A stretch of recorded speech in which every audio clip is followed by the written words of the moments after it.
எல்லாருக்கும் வணக்கம். நான் Hema Subramanian. Welcome to home cooking Tamil.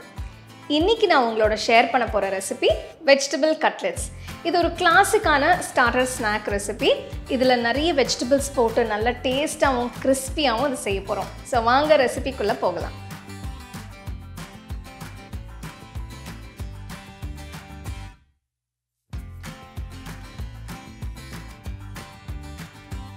இந்த கட்லெட் செய்ய நான் 5 உருளைக்கிழங்கு வேக வச்சு தோல் எடுத்து வச்சிருக்கேன். இதில் 1 கப் வேக வச்ச பச்சை பட்டாணி, 1 மீடியம் சைஸ் கேரட் துருவனது, 1 மீடியம் சைஸ் குடமிளகாய் பொடியாக நறுக்குனது போடுங்க. நீங்கள் எந்த கலர் குடமிளகாயும் யூஸ் பண்ணலாம். அடுத்து இதில் 1 கப் அளவு சின்ன சின்னதாக நறுக்கி வேக வச்ச காலிஃப்ளவர் போடுங்க.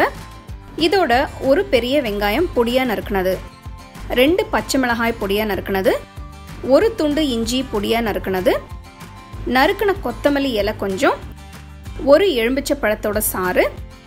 அடுத்து இதில் மசாலா தூள் சேர்க்க போகிறேன்.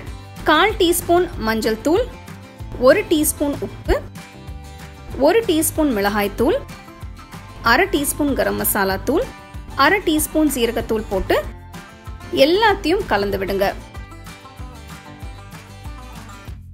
மசாலா தூள் எல்லாம் நல்லா கலந்து விட்டாச்சு. இப்போ இதை கையால் மசிச்சு பிசைங்க. நான் இந்த கட்லெட்டில் எனக்கு விருப்பமான காய்கறிகளை போட்டிருக்கேன். நீங்கள் உங்களுக்கு விருப்பமான காய்கறிகளை இதில் சேர்த்துக்கலாம். அடுத்து இதில் நான் கொஞ்சம் நறுக்குன முந்திரி பருப்பு போடுறேன். இது ஆப்ஷனல் தாங்க. நெக்ஸ்ட் 1/4 கப் அளவு பிரெட் தூள் சேர்க்கிறேன். இது கட்லெட் மிக்சரில் இருக்கிற ஈரத்தை இழுத்து நல்ல ஒரு பைண்டிங் கன்சிஸ்டன்சி கொடுக்கும். எல்லாத்தையும் நல்லா மிக்ஸ் பண்ணுங்க. வீட்டில் பிரெட் தூள் எப்படி செய்யறதுன்னு நான் ஒரு வீடியோ போட்டிருக்கேன். அதுக்கான லிங்க் டிஸ்கிரிப்ஷன் பாக்ஸில் இருக்குது. அதை பார்த்து நீங்கள் வீட்லேயே கூட இந்த பிரெட் தூளை செய்யலாம். கொஞ்சம் கட்லெட் கலவையை எடுத்து வடை மாதிரி தட்டுங்க. இதை நீங்கள் எந்த சைஸ்லேயும் ஷேப்லேயும் செய்யலாம்.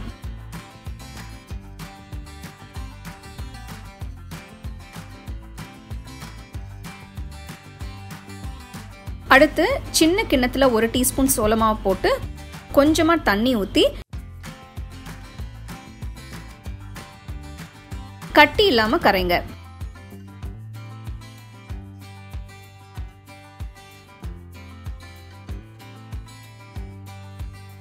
செஞ்ச கட்லெட்டை சோளமாவு கலவையில முக்கி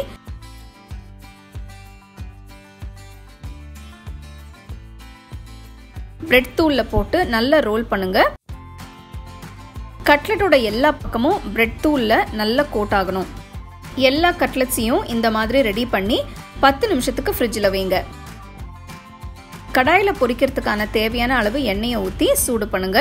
நீங்கள் விருப்பப்பட்டா ஷாலோ ஃப்ரை கூட செய்யலாம். ஆனால் நான் கட்லெட்ஸை டீப் ஃப்ரை தாங்க செய்ய போகிறேன். எண்ணெய் சூடானதும் அடுப்பு மீடியம் ஃப்ளேமுக்கு மாற்றி கட்லெட்ஸ் போடுங்க. நல்ல ஒரு அருமையான கோல்டன் ப்ரௌன் கலர் வர வரைக்கும் பொரிச்சு எடுங்க.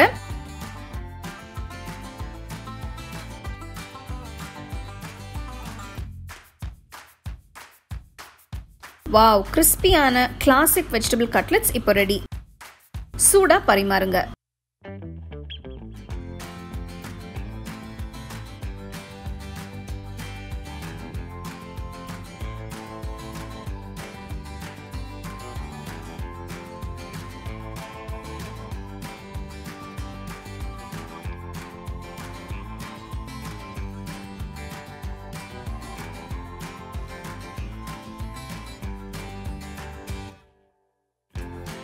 கிறிஸ்பியான டேஸ்டியான வெஜிடபிள் கட்லெட்ஸ் எப்படி செய்யறதுன்னு பார்த்தீங்க.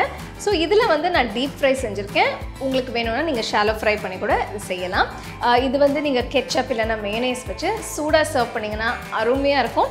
ஸோ கண்டிப்பாக இந்த ரெசிபியை நீங்கள் ட்ரை பண்ணி ரசித்து ருசித்து சாப்பிடுங்க.